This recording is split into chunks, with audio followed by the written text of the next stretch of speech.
All right. How's everybody doing out there? Is this thing working? I don't know. How's everybody doing? All right, let's turn that off. Welcome. My name's Jason, and you are tuned in to Swift Industries Live. We have a really special guest tonight. Alexa Everson is here to talk to us about route making and navigation. And this is in the spirit of the lead up to our great Swift Campout event that's happening at the end of the end of next month. I don't know what month it is anymore. So my name's Jason. I'm one of the founders of Swift Industries. If you're just tuning in, Swift is a Seattle-based bicycle touring and bikepacking bag and community event company. We love bikes. We love bike travel. And we're super stoked that you all are tuned in tonight. So, before I introduce Alexa, I'd like to say a couple of things about some upcoming events. First of all, we have Swift Campout coming up. Swift Campout is an annual event that we do. Usually we organize big group rides, and our shops across the whole world organize camp rides. Of course, this year we can't do that. So we have some really rad suggestions and guidelines for doing your own Swift Campout with your family and households. So go to swiftcampout.com or builtbyswift.com to get more info. That's happening September 26th and 27th. Next Thursday, we're also here on YouTube going to be hosting another live panel discussion hosted by Swift, but moderated by Devin Cohens, and it is the title is Black in the Saddle. It is a panel discussion with Devin and 5 extraordinary humans about their experience as being Black cyclists. So check that out. Set a reminder. I hope to see you there as well. Let's see. I have notes. I don't do this every day. So yeah, I think now it's just we're going to introduce Alexa. Oh, one thing. Alexa's going to run through her presentation, and then we're going to do Q&A at the end. So if you have questions that come up throughout the presentation that she doesn't answer, there will be a good amount of time at the end to do that. So with no further ado, Alexa. Hi, folks. Hey. So Alexa grew up in Southern California. She mastered her mapping skills while earning a degree in geology. Since finishing her degree, she has been working in the outdoor industry, primarily as a guide in various capacities. And she's setting down roots in Salt Lake City, and she's into a bunch of other really rad stuff that I will let her share. So I'm going to dip out for a while. Alexa's going to be your guide, and we're going to have a good time and learn some stuff. Thanks so much, Jason. You're welcome. That's wonderful. All right, let's go. All right. So following up with what Jason was saying, I do have a bit of a background in mapping and trying to find my way through the world for adventures. So I'm super stoked to share all that knowledge with y'all. I wouldn't necessarily call myself an expert. I would call myself a kind of growing connoisseur of mapping and navigation. So always room to learn, but hopefully I can give you enough of the tools and tips and tricks you need to have a really fun camp out. I have been on the move for a little while, being a guide and being, having that sense of adventure since studying geology. And now I'm finally trying to settle down in one place. COVID-19 has kind of forced me to take a break. But it's really a beautiful thing. I'm trying to find my community here in Utah, and I'm now getting into educating the youth in how to ride bikes, which is really fun. So super exciting. Hopefully this is going to be a great bit of practice into teaching. So feel free to leave any encouraging comments throughout the video, but as Jason said, we'll take questions at the end. So just follow along. And of course, if you miss any bit of the video, it'll still be posted afterwards. So we'll get to sharing the screen here. So this is our Swift Campout intro to route making and navigation. Be aware I'm kind of looking at two screens here, so I won't be able to make eye contact with all of you beautiful people, but just keep following along. We're going to be juggling between this PowerPoint presentation, and then I'm also going to show you how I use my web browser to actually do a lot of the route making work that I do. And hopefully we're going to try to keep it under 45 minutes to an hour, because ideally nobody wants to take more than 45 minutes to an hour to plan a route, unless you're like me and love it. But for those of you who are a little bit nervous about it and don't have the patience, that's okay. I'm going to try to give you a full range of tools and ways that you can do it, no matter your limitations to accessing certain resources. I'm going to try to provide all the means to get out there on the bike. So with route making and navigation, if you take anything away from this, there are 3 simple rules that I like to follow. And honestly, this applies to a lot of things. It can apply to your packing for your trip, planning the route, just traveling in general, work, cooking, I don't know, anything. But anyway, these 3 rules are knowing your limits.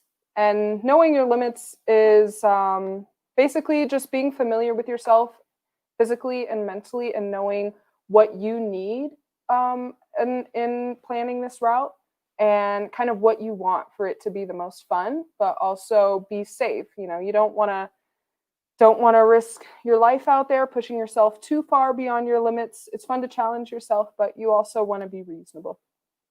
Rule number 2 is hoping for the best and planning for the worst. We want to have the most fun out there while we're camping and bikepacking.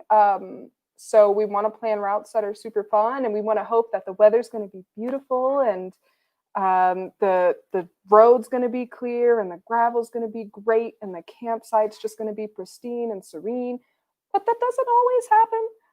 So we're going to hope for the best. We're going to try to plan an epic route, but at the same time, we're going to keep things in mind in order to keep yourself prepared in case anything happens that would be more unexpected.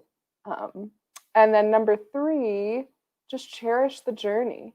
Don't get caught up too much in the destination. You know, campsite might not be the best.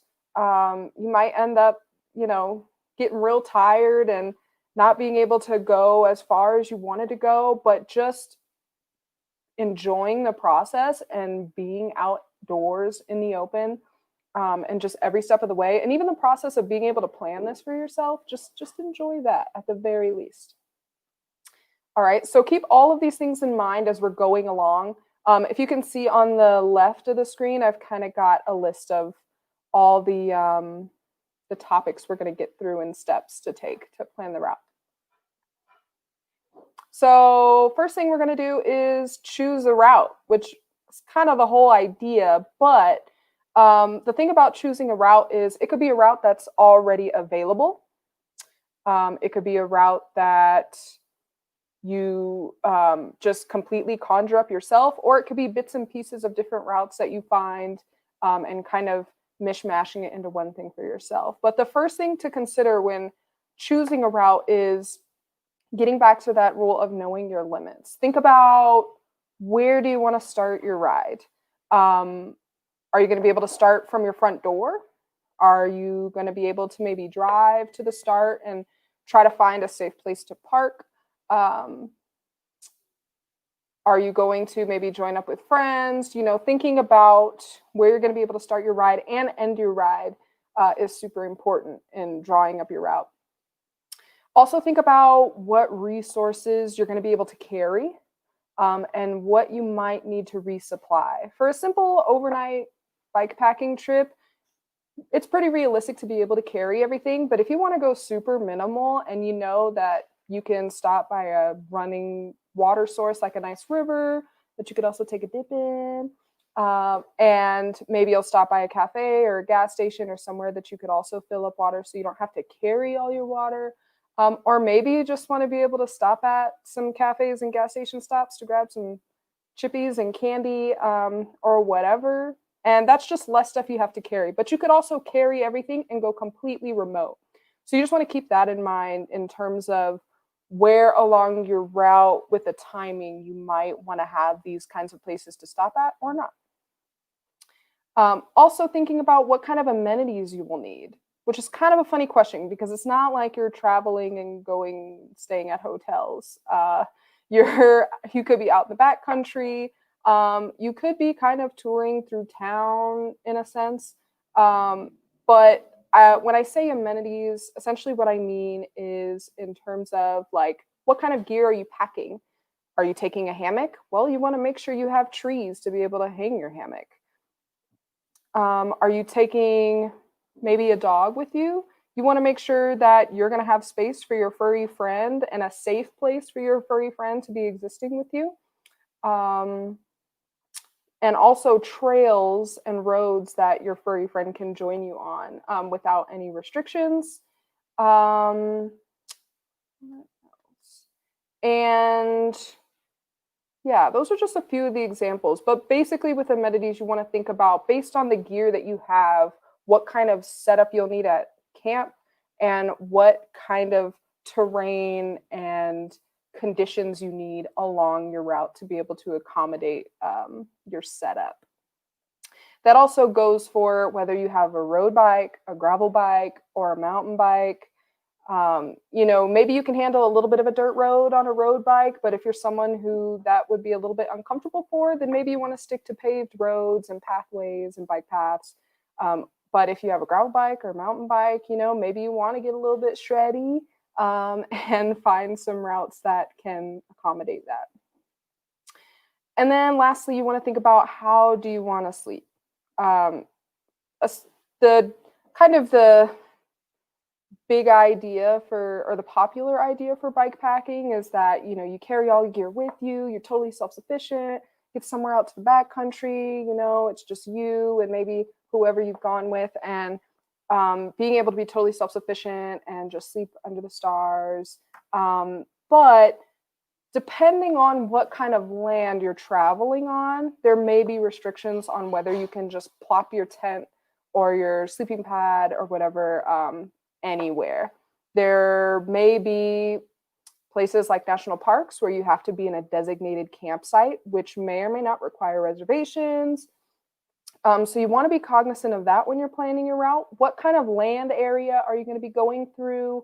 What kind of guidelines are there going to be? And how does that kind of limit where you want to be able to sleep?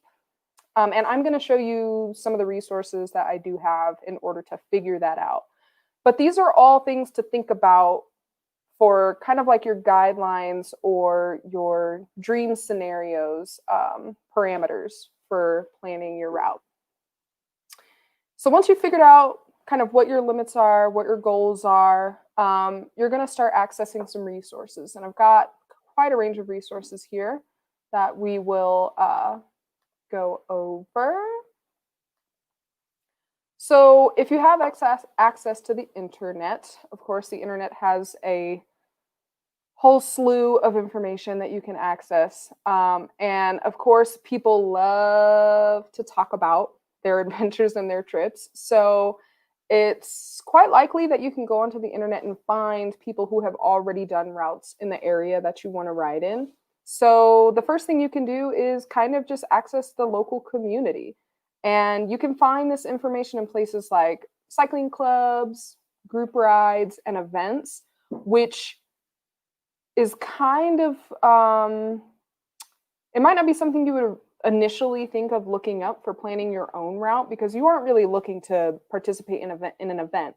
But events are great ways to figure out information about kind of what the hotspots are for riding, and they're especially great because if there are sanctioned events going on in certain areas and along certain roads, it's more likely that that road is kind of well beaten per se by the bike, and it's more trustworthy. Basically, you can really trust that that road is reliable and good for riding a bike safely and in a fun way if they're making a race out of it. And then also accessing certain websites that have forums where people talk about this kind of thing. And also looking at the what to do sections on protected lands websites. So like national parks, national forests, BLM land, and accessing some of the information they have. And that is kind of specific to the US, but some other countries do have these kinds of resources too. So you can kind of look into that and see what the National Registry has for those kinds of items. And then something that I really love to use as a geologist, the USGS is very near and dear to me. I've spent a lot of time on there. They have compiled a great database of information, and I'm going to show you what that looks like. But essentially, you can see what kind of land is in the area that you're trying to ride on. And from that, you can access more resources by knowing what kind of land it is and finding maps and such. So I'm actually going to take a moment to kind of show you what that looks like. All right, so here I've got good old Google. So just for example, oh, you can see all the searching I've already been doing. But for example, throughout this presentation, I'm going to kind of go over an example of what I want to do for my Swift campout ride. I don't want to go too far, but I also don't want to do more of the same. So I've been looking into going into the southern Idaho area. So one thing I did was literally just look up southern Idaho gravel bike ride and just see what comes up. And of course, there's some people who like to show their GoPro footage. Gravelmaps.com has a gravel route. And so there's just a couple of different options here, backcountry routes. So there are plenty of people talking about it. That's just one way. But other ways that I really like to access that is using this USGS database or something similar. I can also zoom in to the area of interest. Let's see. So I believe this is the Great Salt Lake here. It's not as great as it used to be. Got Bear Lake, which is in northern Utah. And then this is kind of the southern Utah area. And by looking at this map legend over here to the left, I can kind of see what land is over here. So in green, that's Forest Service. So a lot of this area is Forest Service land. And what that means in America is essentially that this area is the land of many uses. So it's most likely going to have fire roads, access roads, a lot of backcountry that you could easily camp in. And you can look into more information about what certain types of land means. But to me, that means that access for recreation is going to be pretty much open. There are other areas like U.S. Fish and Wildlife Service, which you could see a little bit here around the lake. That's probably a conservation area that recreation isn't allowed. Of course, if it's DOD land, you don't want to mess with that. Bureau of Land Management, that's usually pretty open in terms of how you can access and camp on it.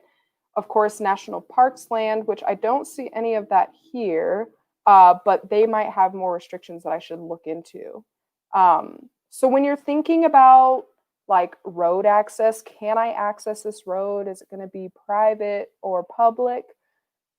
These are the kind of resources that are super useful in order to determine that. And then in terms of camping as well, trying to figure out those restrictions.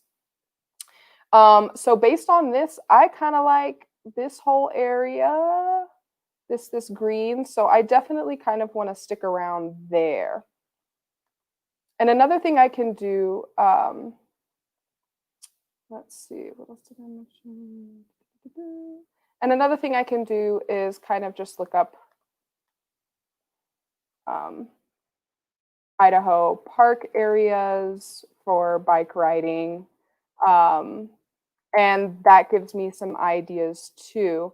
And it also gives me some ideas about who I can potentially talk to. Idaho Parks and Recreation, that's good. In general, all I'm trying to say is that you can look at your specific area, use that kind of as a keyword, and bike riding, and you'll find some things in some forums. Getting back to the presentation here. That's just a few of the ways you can access it. You could also just kick it old school. And I have some examples here for that. At my local outdoor sporting goods store, they have a ton of these maps, which I love, a good tangible map. And I'll talk more about why it's kind of good to have a tangible map, just in case your device wants to kick out on you while you're out there on the road, or if you just don't really trust GPS. This is a great backup. So this map covers part of the Wasatch Front Range in Utah, but essentially it's got a ton of information.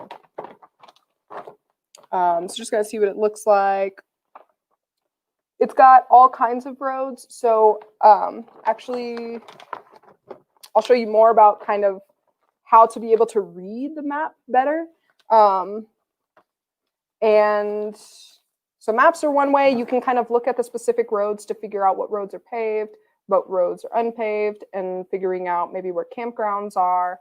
I also like to use guidebooks. Sometimes they're a little outdated, so you might need to double check kind of if any of that information is still relevant. But stuff like, I've got this old San Diego Adventures book, and it's got stuff about biking, hiking, rock climbing, and I can find pages like this where they've got information about biking. You can see the evidence of people getting shreddy, maps, and just lots of tips. And that just kind of gives me some inspiration and ideas about where to go if I was in that area. And then this is just a personal little totem that I love, are my roadside geology books. There's a whole series of these. And because part of my desire is to get more engaged with geology when I'm in areas, I'll kind of use this to inspire the places that I want to go to. And then by finding kind of a hotspot or an area I want to go to, I'll kind of just make a route myself based on that. And then another thing you can do is just talk to the locals. I know it can be super intimidating, but it also can be super rewarding to kind of form a relationship with local bike shops and sporting goods stores. Even if the people aren't really riding bikes, they hear about them all day. So if you ask them tips about what are the best places to ride, safest places to ride, and potentially camp, they should have some good tips for you, or can at least point you in the right direction into how to access that. With that, I do want to talk for a moment a little bit more about maps and how you can properly read them, because we did get a lot of questions about that. And I know it's super scary because it's just so much information. But I'm going to kind of give you a quick little tutorial on that. This is a map legend. Don't freak out.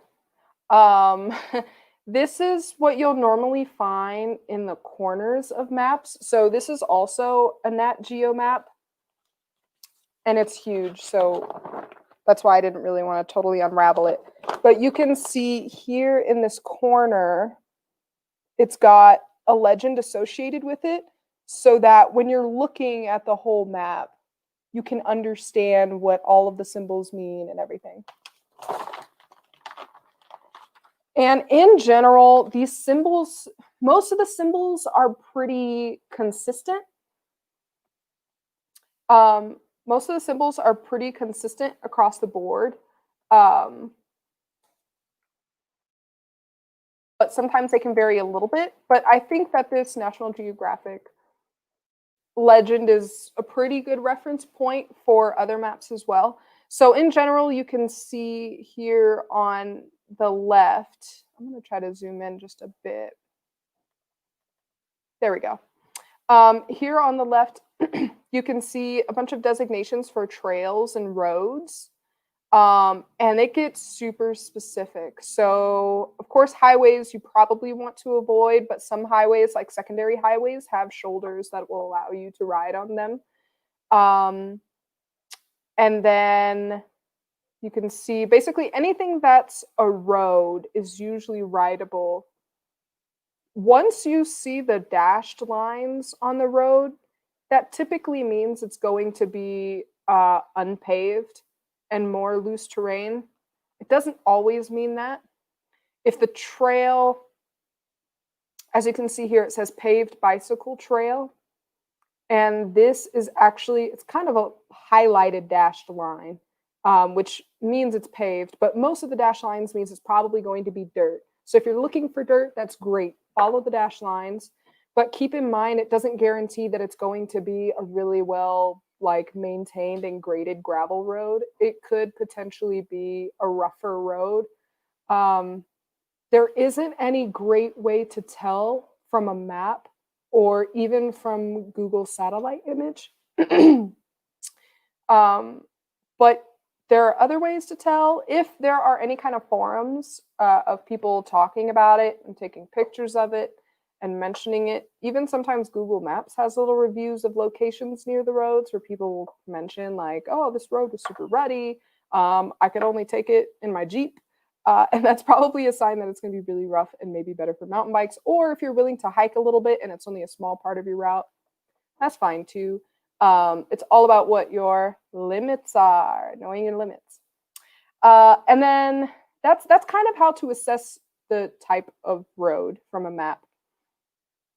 And then there are also symbols usually associated on these maps. So you can see symbols like campgrounds.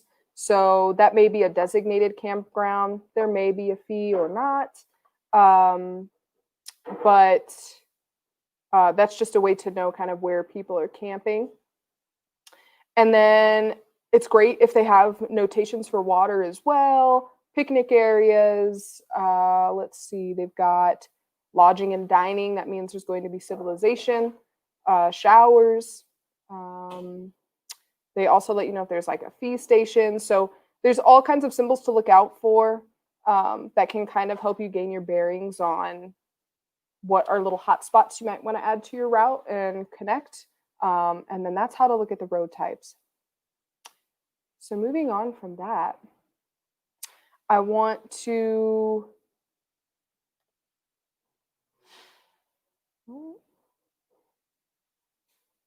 sorry about that. Okay, we're rolling. So that's just kind of, those are some of the resources you can access just to get an idea. It may not necessarily have a clear route, but at least you can figure out some hot spots. Another way to access some route information are apps. There are so many apps, and I can tell you these, to me, this is a long list of apps already, and there are more. And some people may be intimidated by the whole idea of apps and trying to plan a route on apps, but if you just take some time and have some patience and play around with each one, I'll tell you some of the pros and cons of each one that I've personally found, but it takes a little bit of time to figure out what's best for you, depending on what kind of riding you like to do, kind of what kind of information you want for your ride, what kind of tracking you might want for your ride, whether you want it to be a social experience and stuff you'd like to share, or yeah, there are so many factors. But I'm going to kind of go through each one and show you my experience in trying to find a route, and then you can play with it yourself. The one thing I will say is some of these apps, most of the apps, you can at least figure out a route. There are other tools and add-ons that you can get by paying a monthly subscription, but that isn't always necessary. You can definitely figure out a route without doing all of that. But if you find an app you really like, and it's something you want to do often, then just stick to one, and maybe it's worth your monthly payment. I don't know. Maybe you'd rather Strava than Netflix. Who knows? But I'll leave that up to you. So I'm going to start with Strava. Strava's kind of my personal favorite right now, but that's only because I like to look at how well I'm doing on reoccurring segments that I'm writing over and over again. That's besides the point. You can still find where people are most commonly writing in the area. So even here, we're looking at Salt Lake City. And what I'm on right now is a segment explore tool. So on Strava, and it looks different on your phone as well. They also have a route exploring tool on the phone, which is, in my opinion, great. They just added it a few months ago. But this is also a way to kind of figure out where people are writing and what's most popular. So I'm just on this segment explore option here.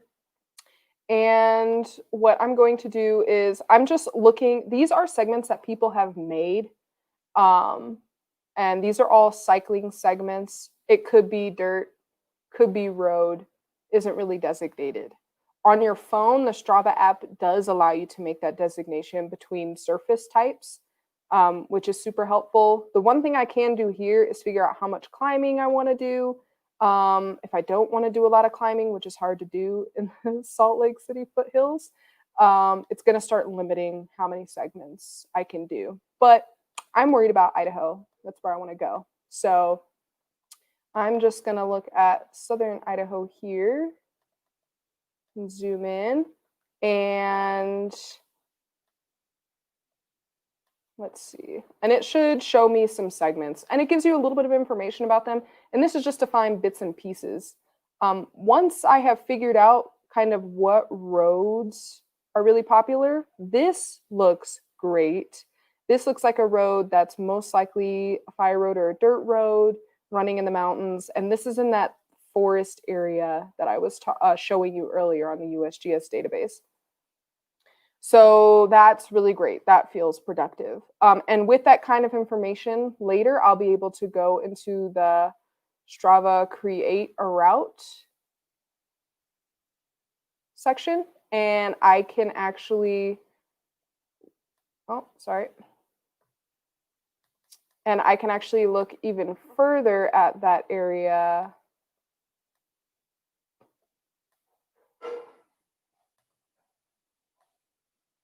And the coolest thing actually about Strava that I really like is this global heat map. So when I'm looking at an area, if I don't have the global heat map, all I'm seeing are the roads. I'm just seeing these white lines that are roads. That's all I can see. But besides the terrain, of course. But if I turn on the global heat map, it will show darker lines where more Strava users are actually riding on that road. So seeing these darker lines going through these canyons here and along this canyon and valley, that shows me that, okay, people are riding in this area. That means this area is probably going to be worth trying to plot a route. Personally, I would love to be around water. So seeing that it is going around a lake and there potentially is a whole loop that I could do around the lake, that's great for me. So a lot of things are checking off here. Just to show, for example, like in a city, you can see how densely popular this area is based on how dark blue the roads are. So that's one way to just tell what's popular, what's reliable. Another app you can use is Ride with GPS. And Ride with GPS is actually the Swift campout tool to use if you want to be able to share what route you're going to do for your Swift campout. You can make it on Ride with GPS and share it with everybody on Swift campout. That's what I'm going to do at some point this week.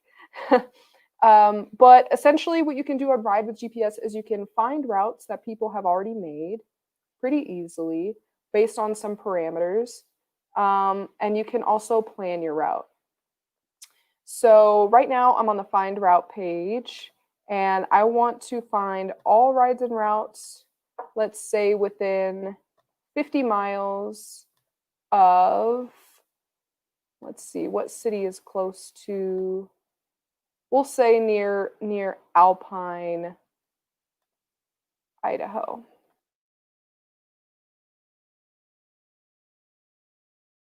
Keywords, I'm looking for gravel. That's just my personal thing, so I'm gonna put that as a keyword. And I don't want to limit anything. I want to be able to see upcoming rides, events, routes, segments, anything, just to get any kind of information. So this is amazing because there are some routes that are popping up. They're not all super close. Gravel is painful, that's true, but it's fun. So you can see kind of all the specs, and these are users. These are people who are just doing the rides, making the rides, and you can look further into what the ride actually looked like if they actually posted pictures, which is great. That's one way to see what the conditions of the roads really are. Sometimes people don't post pictures, but that's fine. You can at least get an idea of what people are riding. So that can provide some more information as well. You could straight up use someone else's route. So if I said, oh, well, I want to go to Gem County, Idaho, then I can just go ahead and use sorry.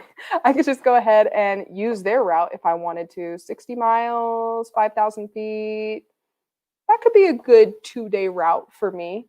One thing to keep in mind with your personal limits is however much you ride on average, you probably don't want to ride too much farther beyond that in a day. Of course, you do have a full day to ride, but don't get too ambitious, especially when you have a bike that's loaded down with bags. You don't, that's more weight, that's going to be more taxing. And you really want to kind of keep that in mind in terms of thinking about how much mileage you actually want to do, how much climbing you actually want to do, how much time you actually want to spend riding versus maybe taking a dip in the river or just sitting in your hammock and reading. You don't have to get super ambitious. You can spend all day and night riding, but you could also keep it chill. So just keep that in mind. There's also Komoot, and Komoot is really built for planning routes. Something that they also do is on their premium plan, you can also plan for multiple days. So if you wanted to, instead of having like one route planned for the whole trip, you could kind of break it up and make notes about all of that. But without the premium, you could still do some pretty awesome things. What Komoot is really great for is their search engine and their navigational tool. It's more like Google Maps, but you actually get to account for what kind of riding you're doing, how in shape you are, or I guess how hard you really want to ride, and whatever stops you want to do in between. So for instance, I would select gravel riding, but they also have road cycling, mountain biking, bike touring. Oh, you could also account for the e-bike, all kinds of stuff, enduro mountain biking. And I'm going to say average because I don't want to go that hard. I want it to be chill. So I'm going to just say average. And I want it to be round trip since I'm bike packing. I got to get back to my starting point. And so I'm going to zoom back into that area I was looking at. And let's see, they have some different options for layers. So I think I want to look at a roads map so I can actually see the roads. And let's just say I want to go around the lake. So I'll just start, we'll start like here. A little bit away from town, but not too far from town. And we'll just set that as the destination. So they've come up with one ride for me. And this ride is, sorry, I was going to click something. And this ride shows as intermediate gravel ride. And the other really cool thing is that it shows you the percentage of what kind of roads and what kind of surfaces you're actually going to be riding on.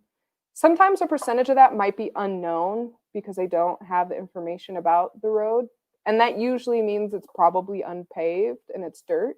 But it gives you a great idea of, okay, I'm going to be on, sorry, I'm trying to see here. I'm going to be mostly on roads here, is what it's showing me. But if instead I wanted to switch it up and try to get up into the mountains, I could move my waypoints around. I could say, well, I actually want to make sure I get over here. And now it's including this whole loop in my route. And you can see now that there's much more unpaved surface. And there is a little bit of unknown, but it's at least a third gravel and unpaved. Of course, I got the tips and tricks. And they're also estimating like what my average speed will probably be based on my fitness level, how much elevation I'm going to have to endure. And of course, you can see the details about that elevation profile down here. And again, all these apps are available on your phone as well, and you can still do the same thing on your phone.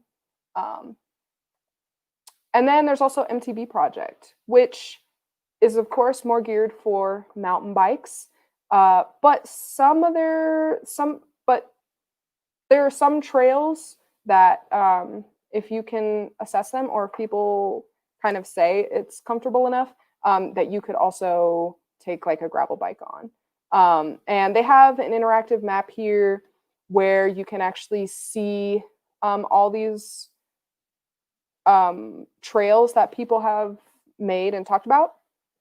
And it's very similar to like skiing or mountain biking at a mountain bike park. You've got your black diamond routes, you've got your blue intermediate routes, and you've got yellow, and you've got your green easier routes. And this will give you just somewhat of a sense of what people are doing in the area and what routes you could potentially do. Let's see. So if I want to look up more information about the area I was looking at, it doesn't look like there are any trails around the area I was talking about, which is actually kind of a good sign. That might mean that those areas are actually better for road or gravel bikes and mountain bikes might be bored. I don't know. But it looks like there's a little bit of an easy route here. That kind of gives me a reference. The one thing about MTB Project is it's really just more of a guide where you use the trails that are provided. You can't necessarily draw up a route to use yourself. It's more just accessing their information and database. The last and favorite tool that I always use is Google Maps.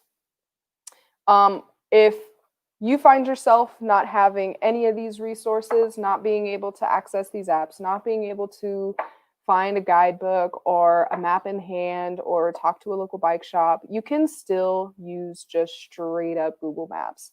I spend hours sometimes looking at Google Maps. So what you can do is I like to actually look at things in satellite mode. That gives you an idea of what the land actually looks like. And if you know you want to be near water or you know you want to be in a forest, kind of look for areas that look like that. And just zoom in and just pan around. Of course, this might end up taking you longer than 45 minutes to an hour, but just kind of zooming in and panning around gives you an idea of what's going on there, what it looks like. Of course, you can see there's tons of peaks around, and there's a town and stuff. And yeah, you could just pan around, and if you see actual roads, so now I can actually see what they look like in satellite view. And I can zoom in, and this is another way to determine what the terrain is really going to look like. I can zoom in further to see, you can zoom in pretty close. So from what I can tell, this looks like dirt. It looks like good graded dirt. It looks like good gravel. Like you probably could almost take a road bike, but I can't guarantee that. You can't see the every little rock, so I don't know. And keep in mind, these images could be a little bit outdated, so there could be, due to weather or construction, the roads could look different. The roads could be paved by now. You never really truly know. But these images give me an idea. So I can see that it's a pretty well-packed gravel road, and then it looks like it gets a little less well-maintained. So these roads are probably strictly for recreation and off-road vehicles. You can see one thing to look for is like double track versus single track. And that comes back to also knowing your limits and thinking about, okay, I'm super comfortable with that like really well-packed road, but am I comfortable with like single track on my bike? I don't know. Maybe I want the space. Here you can kind of see, you can see another road that's going up into the mountains. So I'll look at that. And you can play around a lot with just kind of seeing the main area you want to go to, panning around, seeing what the roads look like, seeing if you can make connections, seeing if those roads, how far they go. Are you going to be able to make a loop? Are you going to have to turn back around? These are all things to keep in mind. And you can navigate for bikes in Google Maps. So I'm going to zoom out a little bit, and I'm going to show you, you can also, there's a whole range of filters here that you can add. One really neat one is bicycling. So I'm going to look at bicycling, and it might be a little hard for y'all to see, but down here, it essentially is telling me it's a tiny legend that's telling me what are trails, what are dedicated lanes, which means there's a bike lane on the road, bike-friendly roads, so it's sharing the road, and what are dirt and unpaved trails. So here, it's a little hard to see, but I'll zoom in. On this side, there are some dashed green lines. That means it's a bicycle-friendly road. But when I zoom in, that's not what it looks like. It looks like it's a trail. So it's not always super trustworthy, but it helps to give you a sense. I'm not seeing a lot in the area I was actually looking in, but for example, if I move up to this area, just so you can kind of see what it looks like, there's areas like this that actually have more bike access roads. So these green lines, one in the middle of the screen and then one off to the left here. This is actually Jackson, Wyoming. But you can see that these roads are reliable, bike-friendly roads and trails. So that's one way to get a sense of where you would actually be comfortable riding and where you can draw your route. And if, for instance, you decided, yes, I want to go to Jackson, and you know what? I just want to do a loop around Jackson. You can navigate. So I'm just going to drop a pin along that road. And I'm going to say, yes, I want directions there from, let's see, I want to come from the other side of town here where the road ends. And I want biking directions. And boom, it's telling me to go along that bike designated route. That's a really short route, but this is just an example to show you kind of what that looks like. They'll also give you an elevation profile, so you can see what that elevation profile looks like. If you wanted to be able to add more points within that, if I decided, oh, well, I actually want to stop at a cafe, it'll tell me, oh, okay, well, you can actually go way out of the way over here and go to Cafe Genevieve, and it'll add it, and then it'll show me what that route looks like now with all that added. And so you don't need a fancy app to be able to do this. It takes a little bit more energy and a little bit more time to really analyze what you're looking at and kind of making decisions. But you could just use Google Maps. Another thing Google Maps is good for is figuring out where in the world to sleep. So I'm going to go back to that area I was actually looking at because I want to know, well, are there designated campgrounds that I can sleep at? Because maybe I don't want to totally be in the backcountry. Maybe I want access to, just potentially being around people because I'll be by myself. So I'm just going to search for campgrounds. So it's showing me what all these campgrounds are. And there could be a whole range in terms of what's required. It could be a private campground that's just owned by some kind of groundskeeper on private land, and they might charge a fee. Like, it could be out of this world. So that's something I want to look for in the reviews on Google, or if they have a website, check that. Some campgrounds might require reservations. I want to make sure I reserve well before I get out there, especially for the weekend when it's going to be busy. And then some are just first come, first serve. And some actually have sections where you can, if you're just hiking or biking in, they have areas for that and then areas for car camping. So you don't necessarily have to always be someone on a bike camped out next to an RV. Sometimes they have accommodations for that and charge you way less. In some areas, if it's like a forest area or a national park area, they might have a pass that you can just get for that. But then you could also just camp in the backcountry. If you've looked at the kind of land that you're going to be traveling on and you've looked at the restrictions and made sure that you'll be able to just camp in the backcountry, just check for fire restrictions. You may have to leave no trace, pack it in, pack it out, which I encourage to do anyway. Just kind of keeping that in mind if you do want to camp out in the backcountry. Yeah, so that's kind of the way I figure that out. I may just add the campground as part of the route in that loop, like I was just showing you through Google Maps, or I'll just make sure that my route on one of the other apps crosses it. So this is kind of where using a combination of apps is super helpful so that you have full awareness of what's around. Because of course, if you can't look up campgrounds on Strava, they're not going to tell you where campgrounds are. So it requires a little bit of kind of bouncing around amongst those resources. All right, that was a lot, but don't worry, this video will be posted and you'll be able to go back and reference all this information. And so no worries about that.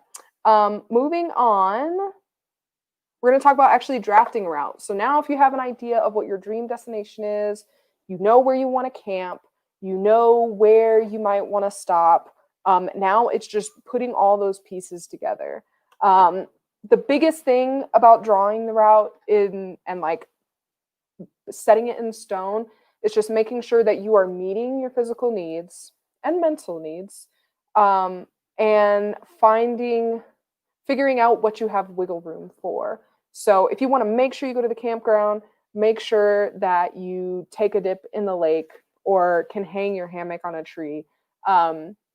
Make those your 2 hard points on your route. And if for some reason you don't get to climb that hill, or you don't get to ride through the town, or you have to make a shortcut, you just kind of give yourself some wiggle room there. But you can use a lot of those applications I mentioned to actually draw up the route. Each one kind of has its quirks, but if you can kind of try out each one for yourself to figure out what you like best. Like I said, I personally like Strava only because that's what I use on a day-to-day basis anyway to log my rides. So I like to have everything in one place. But each app can get you there and get you a route. The other thing I encourage while you're drawing these routes, if you are using the apps, is to use all the map filters to really get an idea of what you're doing. And this goes back to me saying like a combination of resources. So if you're using Strava to draw your route, you look at satellite mode to see what the terrain actually looks like. Maybe you want a hybrid version of that, looking at the global heat map, and then also maybe just looking at the terrain to see what the topography looks like. But just being able to look at all of those different elements is super helpful.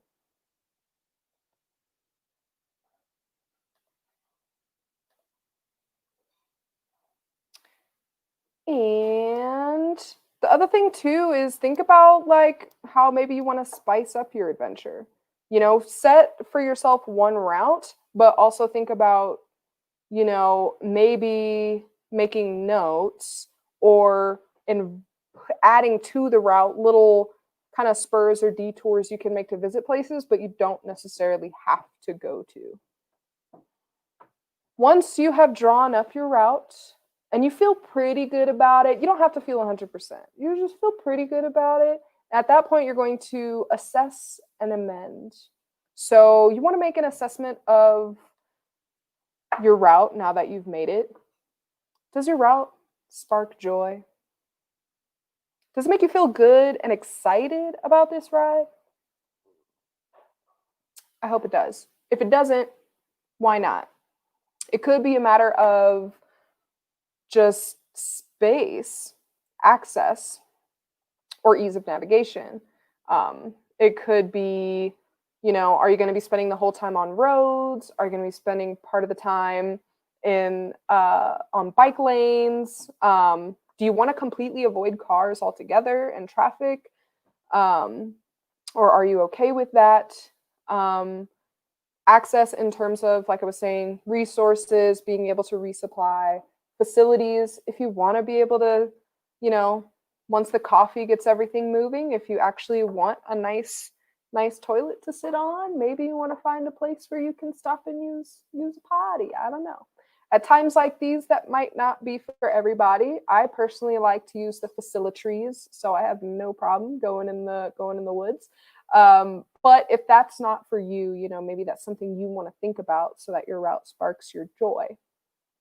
And then just making sure it's within your limits. Again, looking at that mileage, the amount of climbing you'll do, and the amount of time you'll actually end up spending out there. A lot of these routes are really good at estimating how long it'll probably take you. But if you've never used the app before and they have no data for that, it's not always super accurate.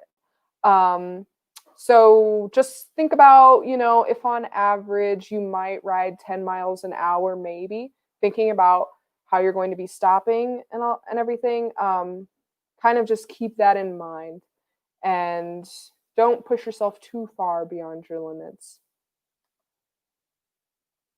And then once you know kind of what you want to adjust, go ahead and make amends to your route. Adjust it to what you need.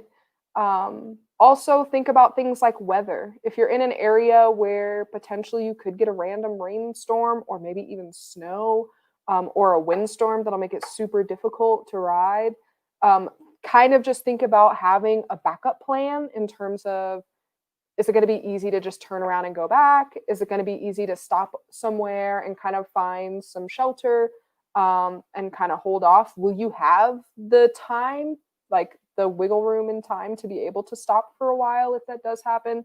In terms of sleeping, do you have a backup plan for that? If you're going super minimal and you're just taking your sleeping bag, just throw on the dirt, and you don't have any rain protection, you might want to make sure you have a plan for that. Especially when you're in the mountains have their own weather. Anything could happen. So kind of just keeping that in mind and just making notes about that. You don't necessarily have to make your route different, but just kind of take note of it. And add some fun side missions. If you see like a little peak, maybe you want to leave your bike and be able to just go for a hike up to a mountaintop for sunrise or sunset or something, or to have a little lunch. Keep that in mind. Kind of look at all the fun stuff you can do with the area and get super acquainted and make that all part of the fun. Last thing you got to do is lock and load, baby. So you've got your route all planned out. You feel pretty good about it. You feel like you've covered all of your bases. So now all you can do is hope for the best. It's the first part of rule number 2. So taking all the information you've gathered, you can download the route on your phone for offline use usually. And you want to make sure you test that out. Most phones, you can turn your phone onto airplane mode and still use the GPS navigation. So you can try that out at home and before you go, definitely before you go, to make sure that that works. If you have a bike computer or some kind of GPS watch, you could also export the GPX files that you draw up on these apps, and make sure to upload it and actually test it out and make sure that it's fully operating, because sometimes there's little quirks and little things can happen. And if you trust that it's just going to work on the fly without ever testing it, you might end up being kind of disappointed, and you don't want to have a bad time. So just make sure you test these things out.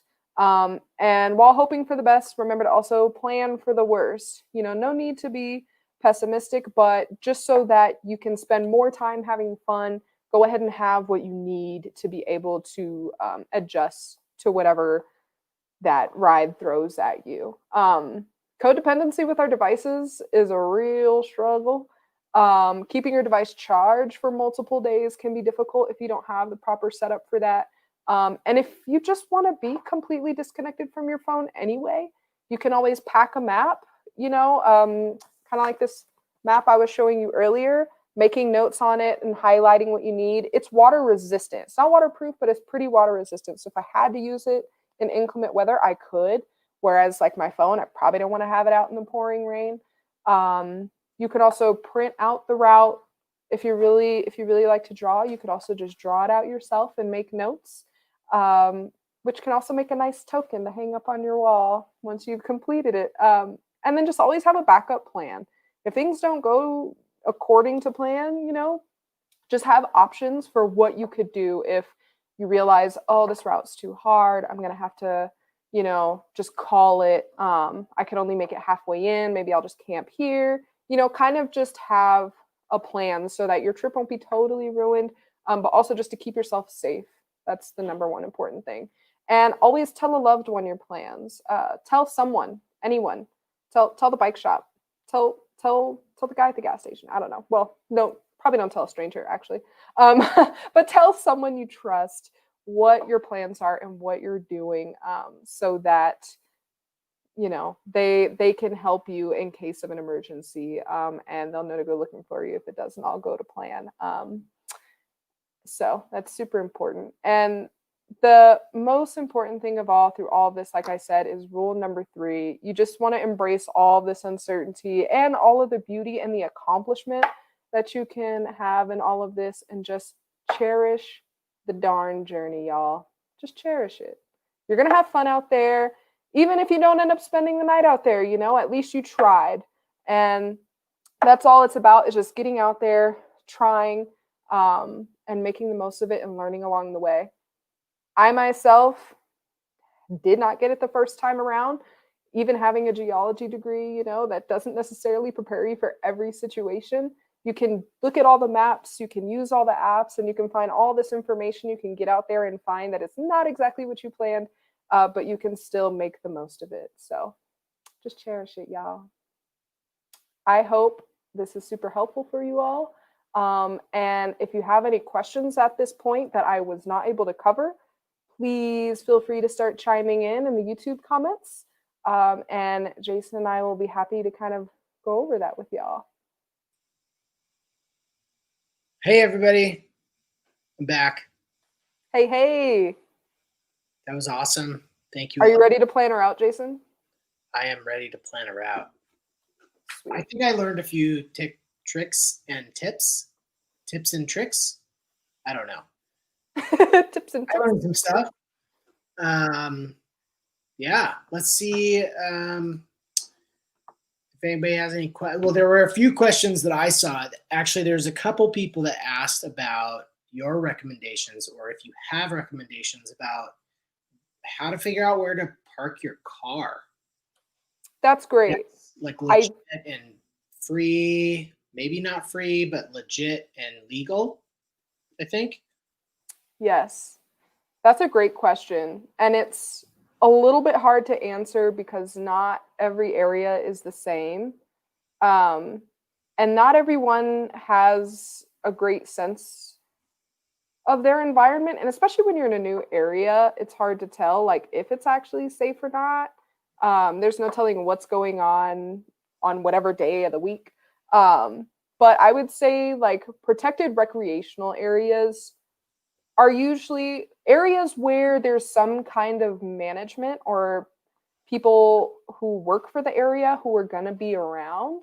So some forest areas have forest rangers, national parks have rangers. BLM does have people out there sometimes, not all the time. And then, of course, there's public places like places like Walmart are infamous for RV parking and other parking, just because there's constantly anywhere where there's going to constantly be an influx of customers or people coming in and out is also great because there's so many eyes and there's so much motion in the area that the likelihood that someone would actually do something to your vehicle is a little bit less likely. Yeah. I would also say just don't leave anything super visible in your car that might tempt someone to want to get into your car. But on the weekends, if you're going somewhere where people are recreating, it's more than likely you're not going to be the only car parked there anyway. So parking like at a trailhead, and not just somewhere on a random, what am I trying to say? A random spot along the side of the road, places that are more like at intersections where there's going to be a little bit more traffic. Yeah, a trailhead. Basically places that are going to be a little bit busier. Yeah. That's all I could really say. Yeah. In my experience, I've like not recreation, residential neighborhoods that are close to like an access, like in most places in states, I believe there's like a 72-hour, time period where like neighbors can't get grumpy. That doesn't protect you from people like smash and grab, but you can park for a couple days in a residential neighborhood if it seems safe to you. That's usually a general. I've done that. It's pretty safe. Also, like national forest land, if there's a pullout and you make sure your car's out of the way of like stuff out of the road. I've done that and it's worked out. I always have a little person over here being like, "Hey, like, is your car safe? I hope so. I've been gone for 3 weeks. I'm tired." But Yeah. that usually works out too. Where if it's a nice pullout on public land, it's usually fairly safe. But like Alexis said, don't leave valuables visible in your car. Yeah, just don't tempt people. Yeah, if it doesn't, unless they want to take the whole car, just That's a whole nother thing. Hopefully you have insurance. Right. And then at least you have a bike. So worst comes to worst, you have a bike to ride home. Yeah. Or somewhere. To a payphone or a cafe. All right. I'm trying to read through some of these questions, but while I do that, Alexa. Yes. What is your favorite bike to ride? Ooh. Well, that has changed over time. I would say I'm fresh to gravel riding, but it's become my new favorite. So right now I'm riding the Live Devote, which is a new bike, super capable gravel bike, and it's super fun because it's got the setup for me to be able to rig whatever kind of racks or bags I want on it. But then I could also easily take them off and it's still pretty comfy and easy to ride. And yeah, it's super fun. Nice. Couple more questions. From Tom Beck. What style Nat Geo map were you using? Oh, so this one specifically is it's the Trails Illustrated topographic map. And this is the kind of map that most like recreational stores are going to have. You can also find these online or at local bookstores. Usually we'll have some kind of maps available or guides. But this is great for recreating all around. So it's going to have hiking options. It's going to have horse trail options, cycling options, camping, and all that kinds of information. So, and then it tells you a lot about the elevation and the topography, which is really cool. And it also provides like highways and freeways, not every street, but like the major roads. So I at least know how I can access those certain areas. Awesome. A couple of people have asked if you have any recommendations on evaluating the elevation gain or loss versus miles riding. Yeah. To make a ride maybe more enjoyable if you don't want to ride up a wall. Do you have any tips for reading a map? Or I know that some of the apps give you elevation profiles and give you percentages, but yeah. Yeah, I think I mean one thing to look at is elevation profiles, but the scale is sometimes not super accurate. My rule of thumb, but this is kind of my personal limit, is for example, my personal limit, just from my experience riding, if I want to have a nice, fun time, like super chill, I probably don't want to ride more than 1 to 2,000 feet of elevation within 10 miles. It's kind of like a 1 to 10 scale. So 1,000 feet over 10 miles is probably totally doable. But again, it's kind of helpful to look at an elevation profile because it's totally possible that 1,000 feet is within the first 5 miles and not over the full 10. So taking an average isn't always super accurate. But in general, if, say, for instance, route's 50 miles and the elevation's 5,000, I'll kind of figure, okay, like that's definitely within my range. But taking a look at that elevation profile to see, like, okay, is it looking like there's just a peak in the beginning and then it's just flattening out like the whole rest of the way, so everything's in the beginning?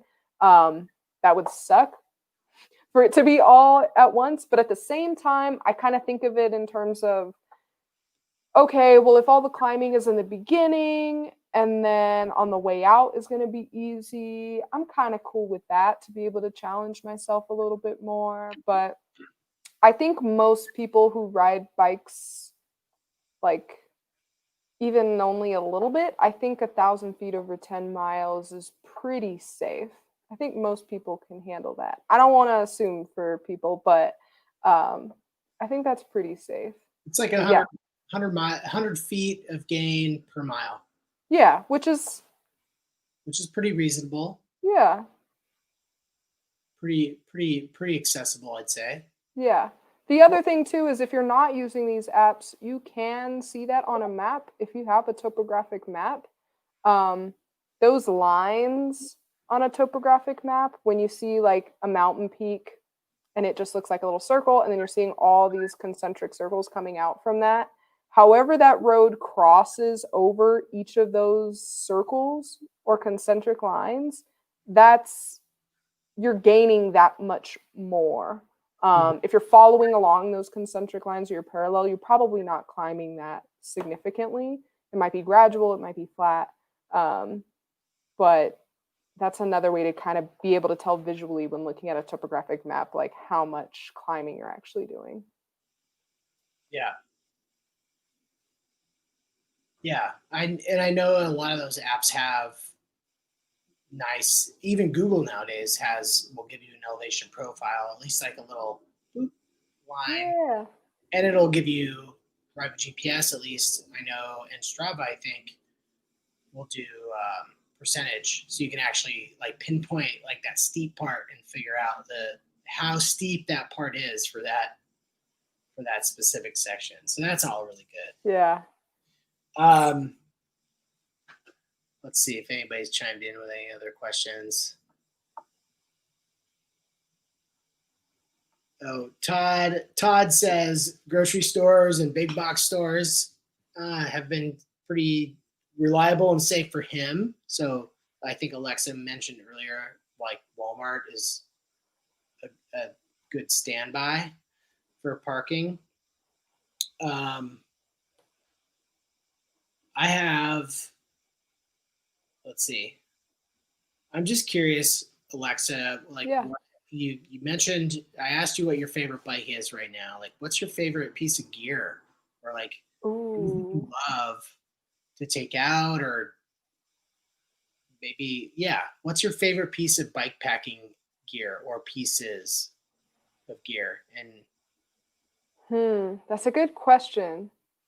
I have spent so many years now curating like the perfect setup, like down to like what snacks I take, like what fuel, what my favorite water bottle, I'll say. It's like I think the one really consistent thing is a bottle I've been using, which is this insulated bottle from Machines for Freedom. I've had it for a few years now and it's still holding up.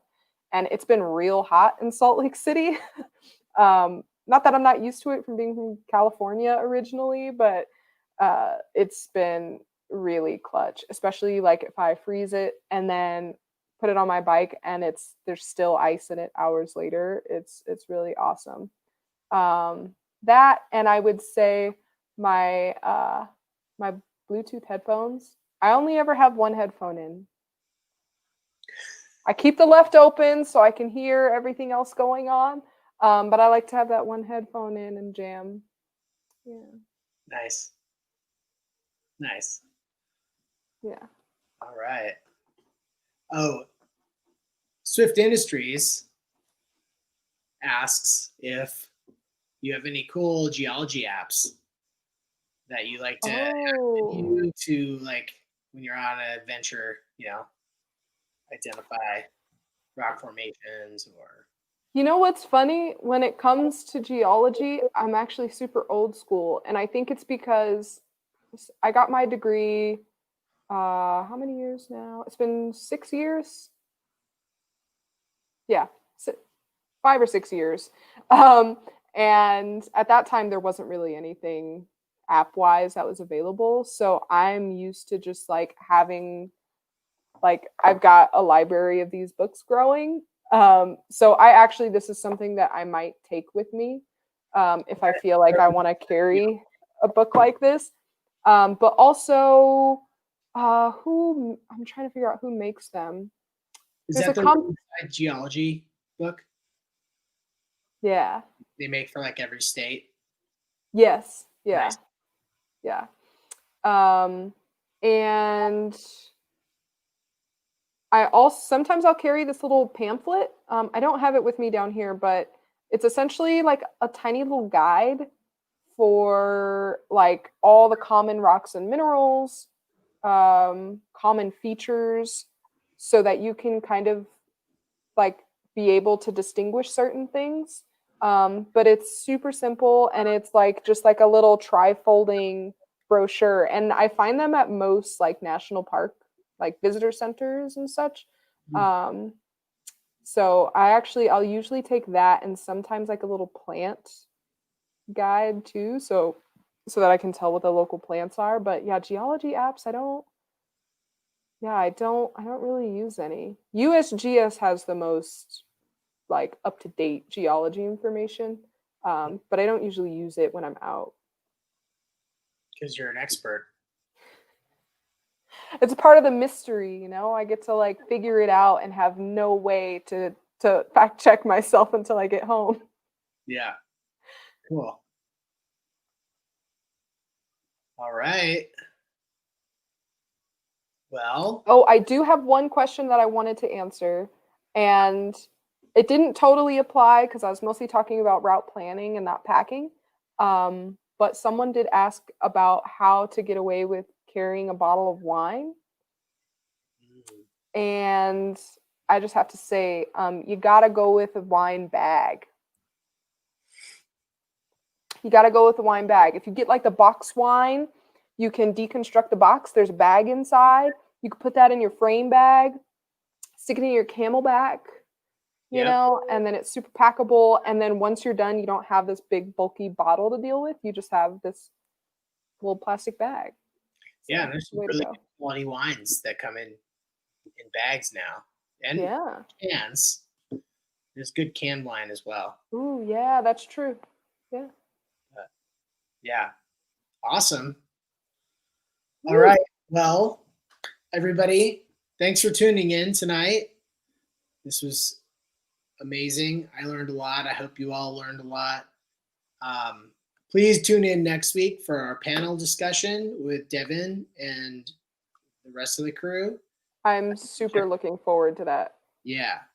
You can check out that there's a reminder on YouTube. You can also find out more on the Swift Industries social media, Instagram, Facebook, all those things.